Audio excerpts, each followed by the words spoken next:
special guest. Yes, we have the founder of Kitchin Tools. It is a business forged out of his own passion that carries handcrafted kitchen knives primarily forged by blacksmiths in Japan. We welcome to the studio Ben Lew. Hey! Hello. For having me today. Thanks for joining us and bringing your tools. He's brought two very big, long, sharp knives. Yeah, they are huge. Yeah, and it's got a special sleeve as well, which I've never seen before, Ben. If we can show it to everyone, the camera's right there. It's huge though. These are my two favorite knives at home. So careful when you that thing is beautiful. This is what we call a bunka. A bunka. Yeah, it's an all-purpose knife. So used for meat, vegetables, seafood, everything. That one knife covers it all. Yep. Because I heard that you have to have a special knife for like veggies and then another knife for like meat. Is that true, Knife Master? Not exactly. Oh, okay. Like, for example, a chef knife can do pretty much everything. If you have the right one. Yeah. Okay, maybe it was chopping board I was thinking about. And this one is my favorite chef knife. Yeah, it's made by a really special blacksmith. I'll talk about that more about that later. I can see some engraving on it. Yeah, that's his name. Wow. So he learned calligraphy just to chisel his own name on his knives. Must not have been easy to get your name on a knife, yeah? But that's the thing, Ben has traveled extensively around Japan in order to get to know these craftsmiths, these blacksmiths, and then bring in all their beautiful knives to Singapore. We're going to hear more about those stories, the interesting characters he's met as well on our Facebook Live. But first up, Ben, can you tell us about this love affair with Japanese knives? How did it start and lead you towards Kitchen Tools? So I've always loved cooking from young, and also inspired by my dad. He loves to cook. And when I first moved into my apartment with my wife, like pretty much most Singaporeans, we just bought a standard knife block at department stores. Nothing wrong with that. But I found it a little boring, so I started exploring. What made it boring? Was it not cutting properly? It wasn't the right size or feel? Fine, but I just felt like it could be better. Right. So I've always been fascinated already with Japanese knives.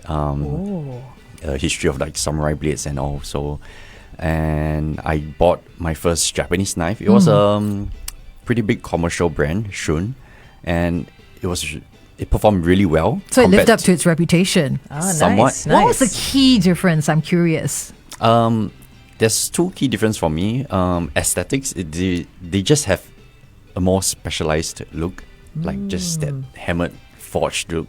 And performance-wise, it's also much better for me. Okay. So I explored deeper and I fell into a rabbit hole of Japanese knives. Yeah, so I started buying more and more knives. I'm like, if I'm buying more and more knives, maybe I should consider bringing in my own knives and starting up something. Wow. I mean, that is quite the passion, because it led you to starting the business of Kitchen Tools. And how did you come up with that name, Kitchen? It's actually just, I went through many names, but I just wanted something that's easy for people to relate. Kitchen is just a direct translation of kitchen in Japanese. Oh, okay. Yeah. And how the Japanese would say kitchen, they would say kitchen because they have like the more traditional name, but most kitchen is people get it. I did not know that. I learned a Japanese word today. It also made choosing a website domain much easier.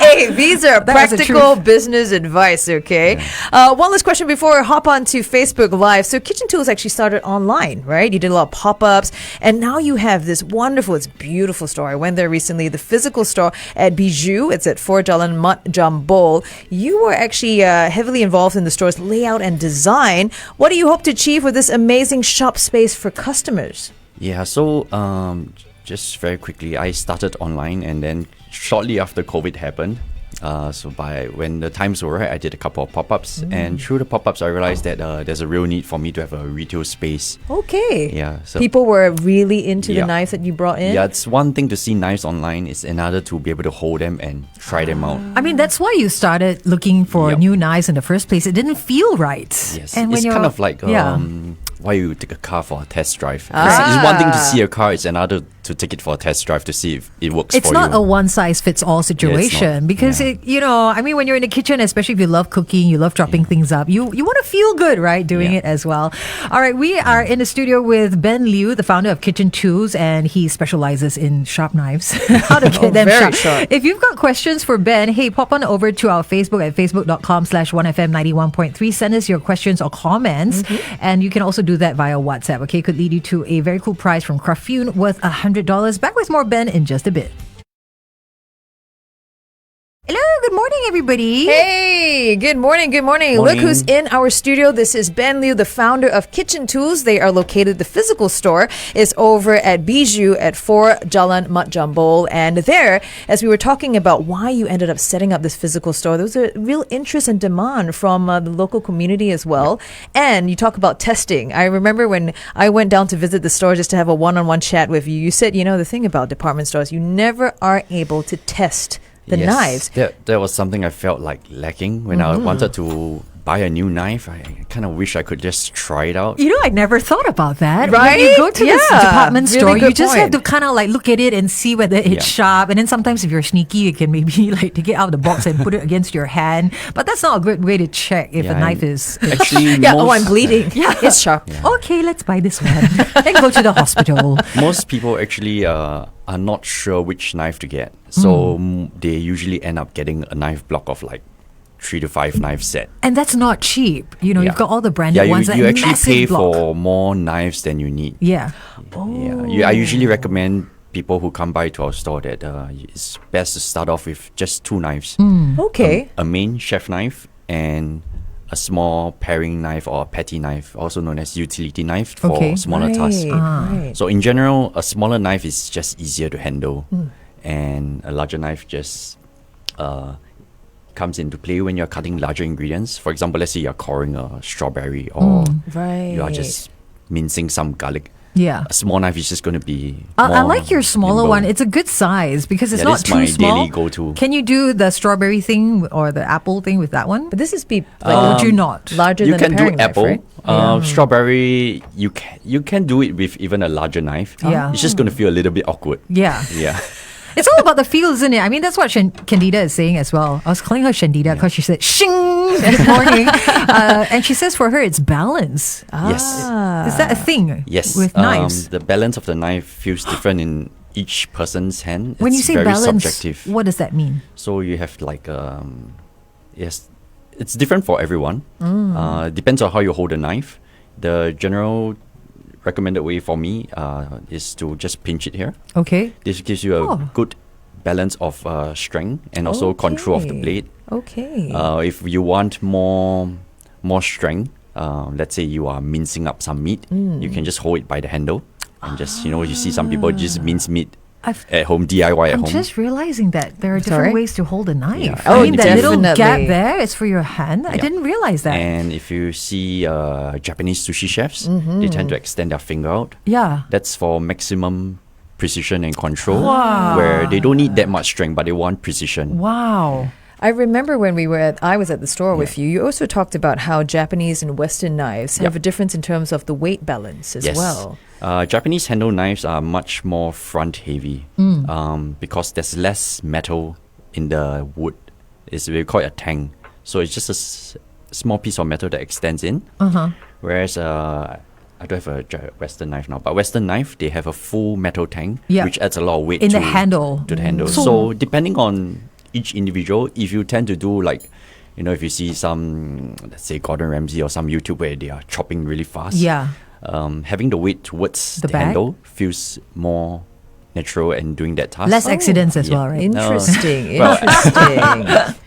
Yeah, whereas if you are doing like more push cuts, you don't really need so much. The balance, you want somewhere in the middle. Yeah. And for sashimi knives, you want the weight more of the front. Yeah. Okay, very interesting. I didn't know that. Maybe we can go back and on air and recap that as well. Because I just thought, a knife is balanced one way. I mean, I'm just learning that knives have to be balanced in the first place, and that little hole there. I've never noticed that until you brought your knives here. Yeah, it really depends. Some people like a heavier knife. Some people like a lighter knife. That's why there's no. It's same like bags and shoes. There's no perfect one. Yeah. Right. It's just everyone will have their preferred one. I like how he's comparing knives to bags and shoes. It is what it is. Gotta look sharp, You see, now I have a new obsession. Nice. Ah. All right, heading back on air.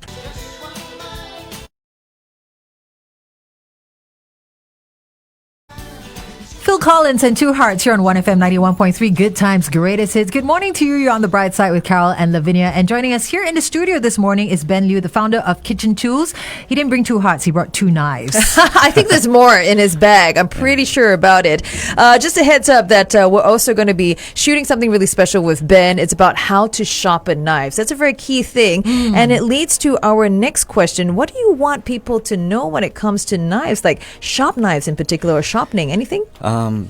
So not everyone needs to buy a new knife. Everyone has knives at home, but everyone needs their knife sharpened from time to time, depending on your knife. So a common analogy I like to use is cars again.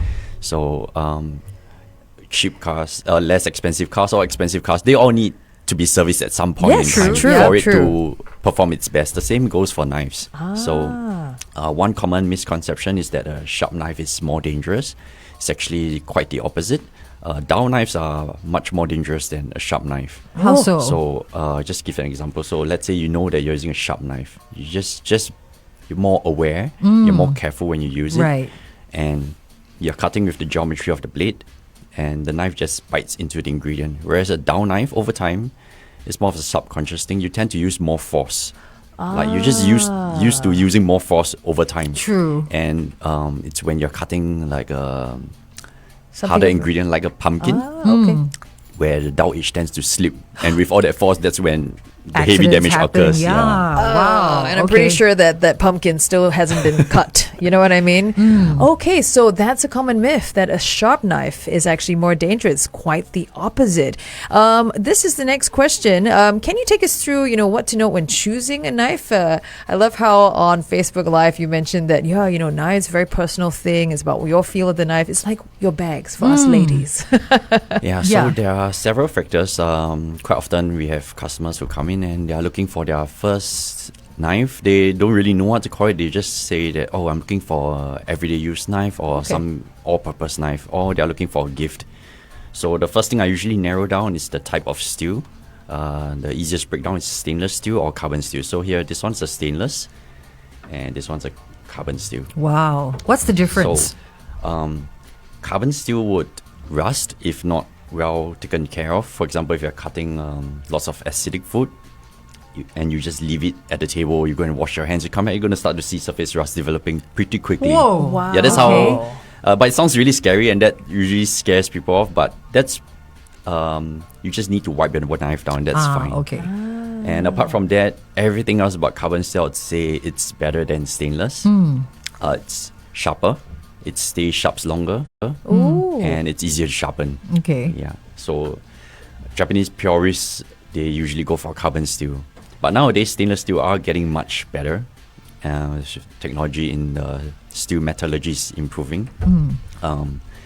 So usually I'll break it down to these two first. And most people will gear towards stainless steel. And I recommend stainless steel.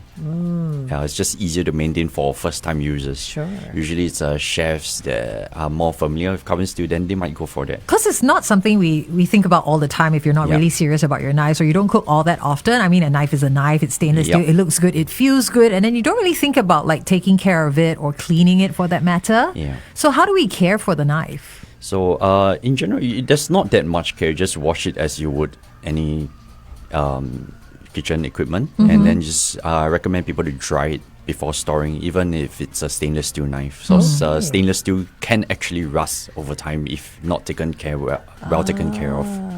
Yeah.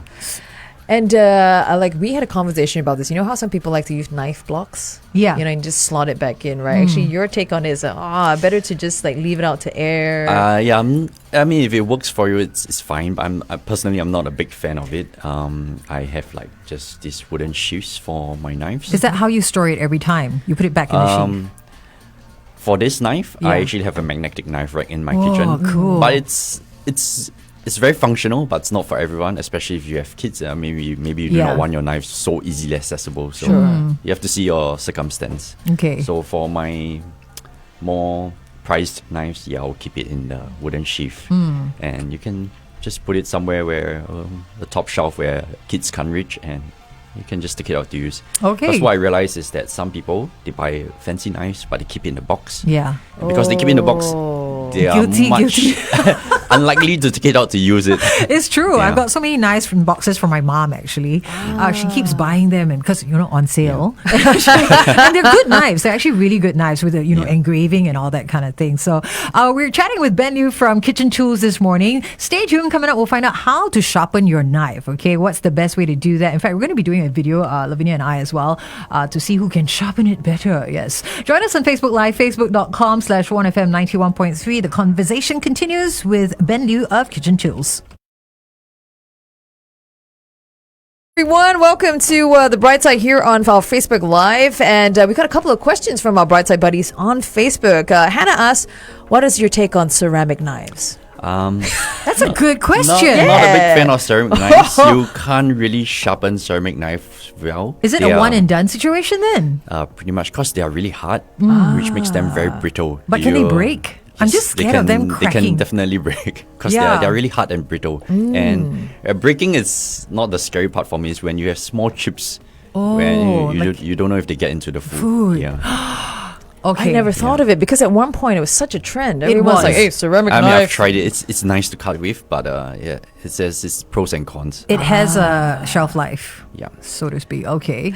We've got Alun saying one cannot have enough knives. It's kind of like the right ones for wizard. Is that true? That's somewhat true.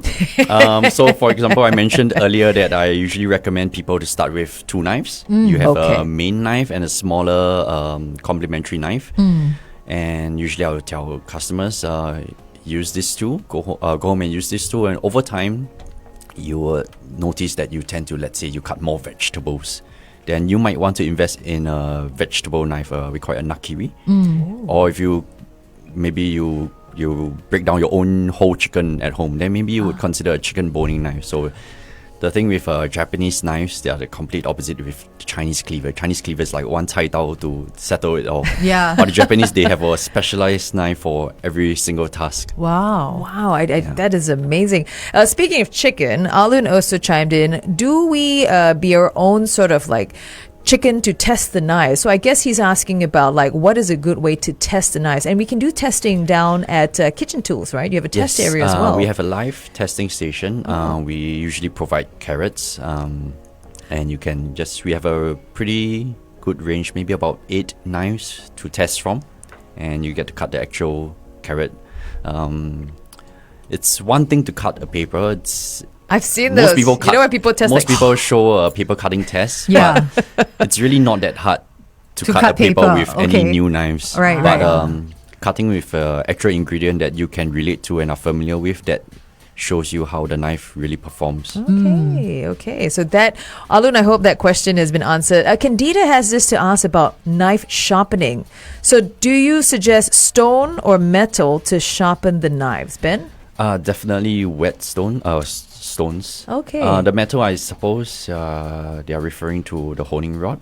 That's another common misconception. The honing rod doesn't actually sharpen the knife. Oh. They just hone the steel. Yeah. So over time, your edge leans towards either side as you use it. Honing rod just rebalances it back to the middle. It creates the effect of it feeling sharper. We do still recommend using that, but it's not actually sharpening. Does the stone like sharpeners, are they able to hone as well? That you can even it out, rebalance your knife? No. No. So the honing rod hones the steel back to the center. Okay. But sharpening on a stone, you're actually just grinding off the dull steel to form a new sharp edge. That's what the honing rod can't do. Oh. So you need both. It's not one or the other. The honing rod is more of a day-to-day. What about those gadgety things that you see? The one with the two sides and then the metal in the middle. Those then you just, sorry, that's the best not really action I can recommended. think. I don't really recommend It feels like I'm ruining my knife. Yeah, I they was are going to say actually wife. really aggressive to your knife. Right. That's Yes. how I felt using it because it felt like the sound. I didn't like the way it was. Yeah, they are and I really didn't feel- aggressive. Yeah. At the start, maybe the first 5 to 10 sharpening sessions, it's fine. But if you use it for the long term, you actually destroy the profile of your knife. Right. Yeah. Okay. No wonder I've got this. I think that's the one I brought today for you to see. Like knife doctor, I got to show you all my knives and you can diagnose what's happened to it. I just want to point out to everyone, because I was there at Kitchen Tools, right? That's a great place. You can see some of the most beautiful knives. You also sell the Japanese knife sharpening stones. It really looks like art, like sculptures. These beautiful stones on the wall. You can test out knives. You can also get any knife that you have in your possession sharpened over at the store. Oh, for free? Or is there No a lah. fee? For free or for fee? For fee. For fee. Usually it's about 10 to 14. Okay, that's all right. I mean, if it's a good knife, you want to invest in it, right? So one thing I didn't mention. So good knives, difference between let's say a cheaper knife and a more expensive knife is usually how often you need to sharpen. Right. So a knife with a better steel, you don't have to sharpen quite as often. We take the extreme. Let's say you get to those dollar store knives. You probably have to sharpen after every 5-6 uses if you want it to perform really well. You can still use it, but it goes back to the problem which I mentioned earlier. It gets dull really quickly. Yeah. And it becomes dangerous. Okay. That's a really interesting thing. I'm pretty sure my knives need to be sharpened. All my knives at home need to be sharpened. I have this to ask of you. You mentioned before that the most underrated kitchen tool is actually the chopping board. Yeah, that's one of my personal opinion. The wrong choice of chopping board is actually one of the main culprits of causing knives to dull. For example, you have bamboo boards, which is really popular. It's actually much too hard of a wood. And you just imagine your knife has a very sharp edge and just cutting into something hard. It's not going to go end well. Yeah, it's going to dull the edge of the knife. A couple of other Wait, boards. the bamboo chopping board. Yeah. Okay. I have, Yeah, that's a because really they're popular board. antibacterial though. So you Yeah. have a suggestion about that. You can still achieve antibacterial and cleanliness with your chopping boards, right? So what do you use? For cleaning of the boards, usually you can just put some coarse salt and slice half a lemon and just use the salt to lemon to rub Yeah. the salt over the board. So what's your choice of chopping board? I brought one. I can show it later.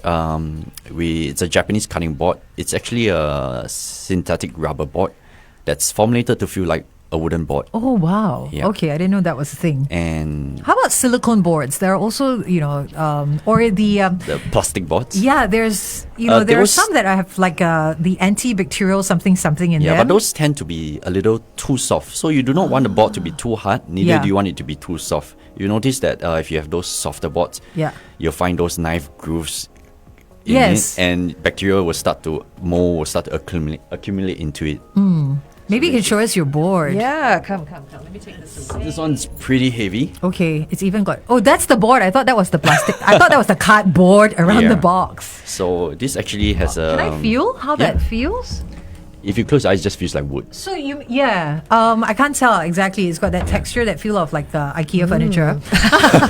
Feels better, actually. Feels better, yeah. Very smooth. So this is actually rubber. Yes. That's Oh incredible. gosh! And you don't get the grooves, no matter how sharp your knife is, or I is mean, that if the way you you're take a cutting? chopper and you really go for it, you might have a couple of grooves. But we everyday have slicing and everyday slicing, no. nothing. There's not a single line in this We thing. have tested this board for over 2 years with No. heavy use, and it's. and you it's sell fine. that. This is And you great. sell that at your Yeah. shop. How much is that? This larger one, I think, is going at over 200, but we have a smaller consumer size that's like I think 110. Okay. Yeah. All right. So Carol. that will be around forever though. Shopping already, eh? I know. I'm thinking because all these things add up, and sometimes you're like, you don't really pay attention to the cost of a chopping board. You think like, Yeah. okay, I'm just gonna get one that's antibacterial, and when it's done, I just buy a new one. That's how we always feel about Yeah, stuff. actually, on that note, if you think about knives, a good knife for home use will last easily 15 to 20 years. So even Gosh. if you think of, let's say, $200 or $300 knives, if you spread it out over the duration, it's Definitely worth really it. a good investment to make for your kitchen. Same with the chopping board, I think. Yep. So you do have this chopping board, and also I went there and I smelled it. Beautiful wooden chopping boards made from a that's, specific type of wood. Japanese cypress wood. Beautiful it's smells. commonly seen in I Japanese bet there was a lot of damage restaurants. in that shop. Right? No, I'm actually going Yeah. back. Okay, yeah, I would love to actually go and check it out as well. We're just about to jump back live on air, and Ben, maybe you can just recap what's the best way to sharpen our knives, and perhaps what's the best chopping board to use as well to kind of help with the care of that very expensive knife. Hang tight.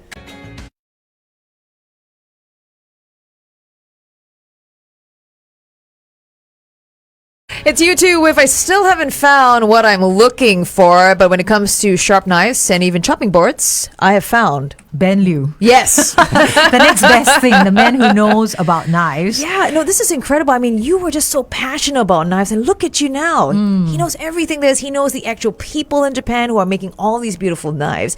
We had a great discussion on Facebook Live. First up, can you actually tell us, because Candida asked this question, should we be sharpening our knives with stone or metal? Could you recap what your answer was? Definitely recommend sharpening over stone. Metal is more of the honing rod. It doesn't actually sharpen. It's good to do it on a day-to-day or once a week basis, but you want to really sharpen your knives, stone is the way to go. And you brought up about the gadgets. Yeah, the gadget thing, the two plastic sides, and then there's that middle thing, looks like a can opener of sorts, and then you just put your knife through it, up and down, back and forth, and then that seems to ruin my knife. The gadgets are very convenient. They market it as a really convenient option, but over time it actually damages the profile of your knife, meaning the shape of your knife. Right, and you don't want that, especially if you have a very expensive knife, right? But I think with the stone, a lot of us don't know how to sharpen the knife. What's the right way to do it? What can we do about it? Can we learn from you at Kitchen Tools? We do provide 1-to-1 or 1-to-2 knife sharpening classes at the shop. Usually takes about 90 minutes, and we recommend people to bring their knives down because ultimately that's what they're going to sharpen. Yeah. So to bring the knife down, and we'll go through the theory basics, and then we'll do a hands-on training. I love that. Okay. And one thing about having a face-to-face knife class versus say watching on YouTube is feeling for knowing what to actually feel for. That's something you can't see on YouTube, for example. True. So you can sharpen, but you don't know what you're going on for. YouTube they say feel for the burr, but what is that? Right? What is a what's burr? that? Yeah. Whereas at the shop you can actually so this is what it feels like. I see. You know what? In my chat with you, I was so inspired. I was like, I'm gonna buy my husband this for like a birthday gift. We go down and we take a knife sharpening course. Oh, right. I thought you were going to buy him a knife. And a knife as well. It's just that I think in reality, I'll be the one using that knife more often. So anyway, I think I'll buy for myself so that I can cook for him. Isn't that a good idea? Yeah, it is a good idea. Heads up, everyone. At Kitchen Tools, you can also get your knives sharpened. You know, some people are just really not comfortable. Maybe they just don't feel the confidence in sharpening their own knives. You can do it. It's about $10 to $14, I do believe. Awesome. Also, we were talking about chopping boards and how that can affect your knife. Yeah. And you said bamboo, which is antibacterial, which is what I have at home. You said that's a big no-no. Why? I'm gutted by this information. Seriously. Yeah, bamboo is actually much too hard for the knife. You do not want to cut your knife into something that's so hard. It will dull the edge. Yeah. Why don't they tell you this when you buy a knife? Yeah, that's because no they're one has selling ever it. told me this. The bamboo chopping board seller won't, but Ben will. Yeah. So generally, you want a board that's not too hard and not too soft.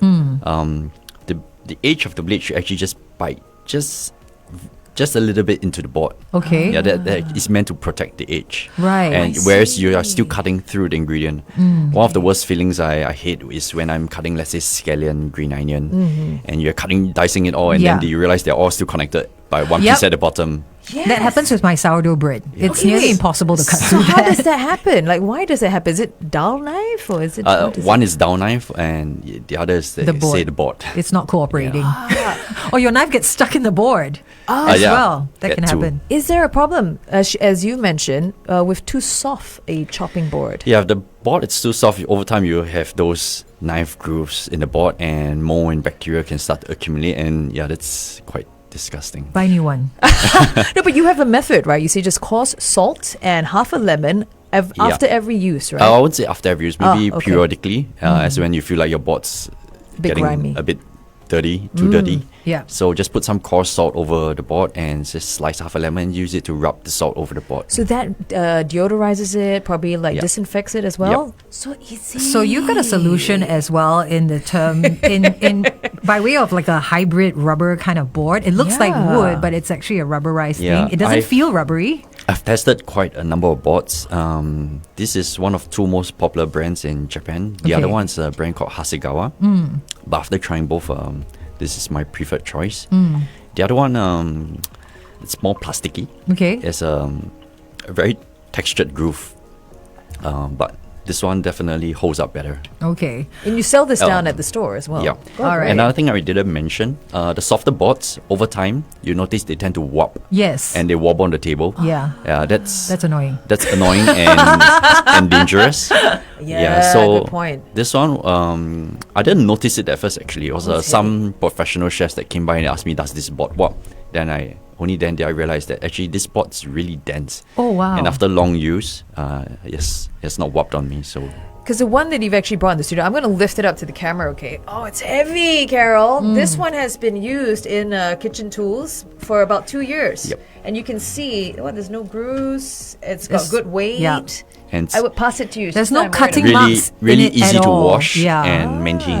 All right. That's You want to try? we're learning something Pretty new heavy. Grab it, here. it's heavy, babe. It's heavy. Oh my goodness. Woohoo, what a workout for this is good for the tricep. I was just doing this in the gym yesterday. It's like, hey, give me this board. Yeah. Well, it's really heavy, huh? And there's no cut marks or anything on it. Well, maybe a very slight one, but that's about it. I mean, I've never really had to think about how you need the right chopping board to cooperate with your knife. You know, especially if you spend quite a bit of money on your knife as well. You definitely want to make sure that you're going all out to take care of them. We're going to jump onto Facebook Live. Have a quick chat with Ben. He's going to tell us about some interesting characters he's met in his journey in getting hold of these amazing Japanese knives for Kitchen Tools. Join us on Facebook Live /1FM 913. Thank you so much for joining us, Ben. Good times, greatest hits.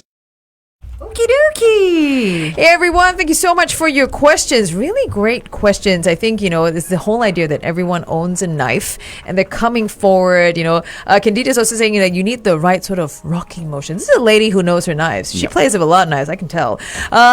Tell us this, as you were traveling around Japan, I mean, it's a kind of like a known fact. It's hard to do business as a foreigner with Japanese. I mean, did you encounter that as you were setting up your business, getting hold of all the knives? Yeah, because most blacksmiths, they are from a multi-generational family. Wow. So they are some are into their 5th, 6th, 7th generation. They pass down from father to son. Have So- their knives lasted that long as well? Some, yeah. Yeah, Maybe it's 500 years Maybe old. converted from the ninja, the long samurai Yeah, knives. that's actually into the- somehow really? how it started. You can repurpose. No, what I mean is Upcycle. most of these knife making families, they used to be sword makers. Wow. And when swords were banned in Japan, the natural progression for their career path was to make kitchen knives. we make knife now, yes. That is so cool, though. Yeah. It makes so much sense. Encountered any interesting characters? So I did meet, I met many blacksmiths, but there's one in particular, he really left deep impression on me. I would say if you think of a manga character, extreme manga character, he's like an extreme manga character brought to life. And when I first met him at the train station, he picked me up. He's just like a humble, really like everyday uncle. You wouldn't think that he was like a master blacksmith. Just pretty small build, like really lean. So anyway, he brought us for lunch and he was telling me his story. And he lives somewhat like a monk. So every morning he would climb up the mountain to the shrine to pray. And he eats just really simply. And so he has traveled across Japan to learn the blacksmithing techniques in different parts of Japan. Oh, gosh. And he was looking for a place to settle down to start his craft, and he told me he found a clearing on a mountain caused by a landslide. And Wow. this was the part that I was just blown away.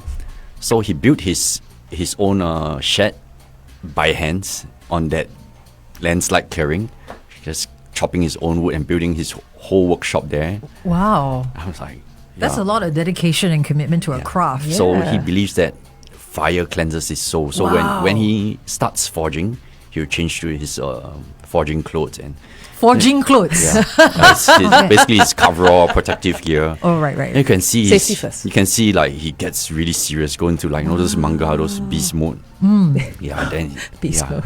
So do you have a beast mode? I'm kind of scared. I don't want to go No, when I you're in don't. beast mode, okay? When Yeah, I'm so- bringing my knife for you to sharpen, please don't be in beast mode. Especially the Yeah. knife. I'm scared of showing him my knives. He'd be like, what is this? No. So this one is actually his knife. Oh, gosh. So that's his name on the side. What's his name Yep, again? Jiro. Jiro. Yeah. So I can Oh, see how he's beautiful. very dedicated, because you mentioned before that the guy actually picked up calligraphy in order to Yes. chisel his name on the knife.